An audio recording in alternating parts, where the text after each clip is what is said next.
चलिए आज लोग जो है क्लास 10 क्षेत्रमिति के अंतर्गत चैप्टर 13.2 का एक सवाल है 2 नंबर सवाल है। एक्सरसाइज 13.2 का 2 नंबर सवाल है एनसीईआरटी का। ठीक है,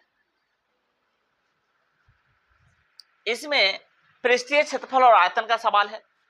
यह चैप्टर बहुत ही महत्वपूर्ण है क्योंकि इसी चैप्टर से जो है कोई एक सवाल 5 नंबर का पूछा जाता है। अब हम लोग जो है देखते हैं सवाल क्या कर रहा है। एक इंजीनियरिंग के विद्यार्थी है रचेल, एक इंजीनियरिंग का कोई विद्यार्थी है रचेल से एक पतली एल्यूमिनियम का शीट का प्रयोग करते हुए एक मॉडल बनाने को कहा गया। एक क्या बनाने को कहा गया? इंजीनियरिंग का छात्र है, उसको मॉडल बनाने को कहा गया। ऐसा मॉडल होना चाहिए जो बेलन के आकार का हो। देखिए यहीं पे पकड़ा गया, मॉडल कैसा होना चाहिए? तो बेलन के आकार का। तो हम करेंगे क्या, जो लैंग्वेज वाला सवाल है उसको हम लोग पढ़ना शुरू करेंगे और जहाँ पे कोई आकृति दिखेगा पहले उसको बनाएंगे। मिल गया ना कैसा मॉडल होना चाहिए बेलन के आकार का? तो चलिए सबसे पहले एक बेलन बनाइए। एक हम लोग क्या करेंगे तो बेलन बनाएंगे।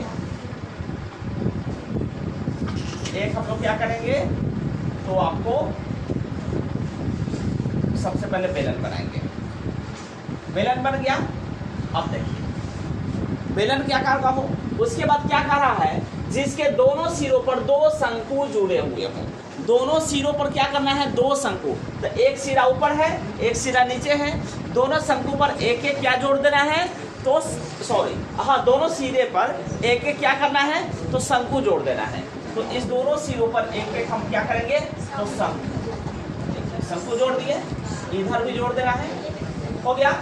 ऐसा मॉडल बनाने को कहा गया है। देखो देखते देखते पिक्चर बन गया। जुड़े हुए आगे पढ़िए। इस मॉडल का व्यास 3 सेंटीमीटर। अच्छा, व्यास यहाँ से लेकर के यहाँ तक जो टोटल डिस्टेंस है यह 3 सेंटीमीटर। व्यास कितना है बी का वैल्यू?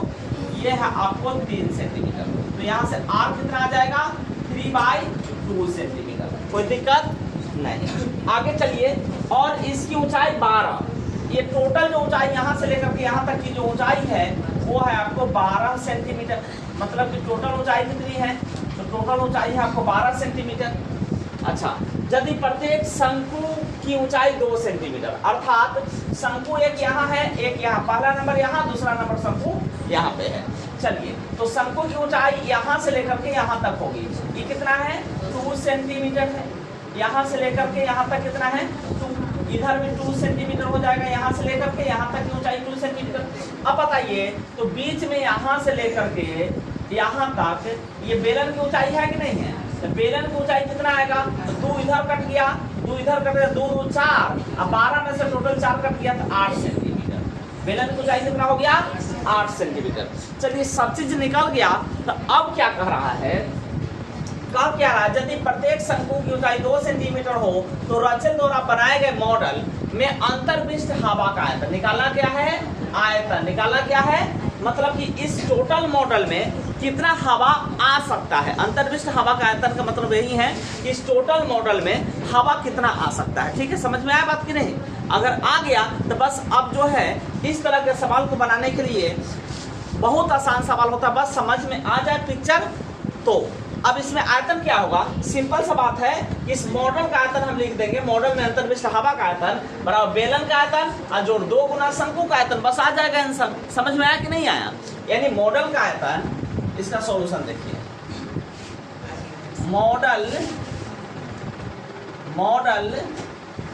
में अंतर्विष्ट हवा का आयतन बराबर क्या हो जाएगा? आपको बेलन का आयतन हो जाएगा। बेलन का आयतन हो जाएगा और इसमें प्लस कर देना है 2 गुना शंकु का आयतन। 2 गुना शंकु का आयतन। सिंपल सा बात है। ये बेलन और उसके बाद 1 2 को शंकु सेम टाइप का है तो बेलन में 2 गुना शंकु जोड़ देंगे, आ जाएगा। बेलन का आयतन क्या होता है? पाई आर स्क्वायर एच। क्या होता है? तो आपको होता है पाई आर का स्क्वायर एच जोड़ 2 गुना शंकु का आयतन क्या होता है? 1 शंकु का आयतन 1/3 पाई आर स्क्वायर एच। नहीं, अब करेंगे क्या? देखेंगे क्या दोनों का एच सेम है। तो नहीं अलग अलग है, तो हम इसको अलग अलग निकाल के ही जोड़ेंगे। ठीक है, दोनों का देखो बेलन का x जो है अलग है 8 है, शंकु का 2 है, तो इसमें हम कॉमन नहीं करेंगे। ज़्यादा से ज़्यादा कॉमन कर सकते हैं तो पाई आर कॉमन हो सकता है। ठीक है, चलिए कर लेते हैं, आसान कर लेते हैं, कॉमन करने से आसान हो जाता सवाल। तो यहाँ से पाई आर स्क्वायर कॉमन हो जाएगा। पाई आर स्क्वायर क्या करेंगे तो कॉमन कर लेंगे, तो बच क्या जाएगा, इस वाले पोर्शन में h बच जाएगा, प्लस इसमें 2/3 बच जाएगा, 2/3 बच जाएगा, और पाई आर स्क्वायर h निकल जाएगा। समझ में आया कि नहीं आया? आया ना? आगे चलिए, तो पाई का मान कितना लेना है, 22/7 लेना है, r का वैल्यू 3/2 लेना है, अब गुना 3/2 हो जाएगा, इनटू में देखिए h का वैल्यू कितना है, ये किसका है, शंकु का वाला h है, इस सॉरी बेलन वाला h है, बेलन वाला 8 हो जाएगा, प्लस यहाँ 2/3 हो जाएगा, और गुना ई वाला h किसका है, शंकु वाला h 2 हो जाएगा। समझ में आया कि नहीं आया? है ना जी? 2 एकम 2/3। ठीक है, अब चलिए, अभी कटेगा तो नहीं, 3 तिहाई 9, 2 से ही कट जाएगा, 2 से 11 बार में, और 3 तिहाई 9, और 9 गुना 11, 11 नंबर 99, कितना हो जाएगा ये 99/3 तिहाई 9, 11 नंबर 99। ठीक है, 7 दूनी 14, यहाँ पे हो जाएगा 14, गुना में देखिए यहाँ 8 है, प्लस 2 दूनी 4, 4/3, तो 3 हो जाएगा, तो इसको जोड़िए, 3 8 24, और 24 और 4 28, 28/3 हो जाएगा। समझ में आया? नहीं आया जिसको समझ हो यहाँ देखिए, 8 प्लस 2 दूनी 4 और बटा 3 होगा, इसका बटा पर जोड़ करिए, 3 लघुत्तम आया, तो 3 से 3 8 24 हो जाएगा, प्लस में 3 से 4 हो जाएगा, 24 और 28/3 आया कि नहीं आया?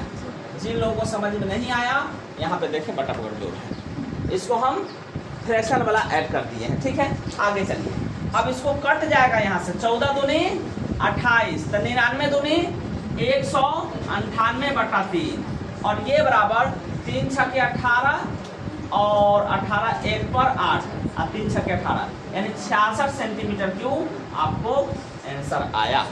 चलिए, वीडियो अगर अच्छा लगा तो लाइक करना है और कमेंट करके बताना है कि कैसा लगा। ठीक है, थैंक यू, धन्यवाद।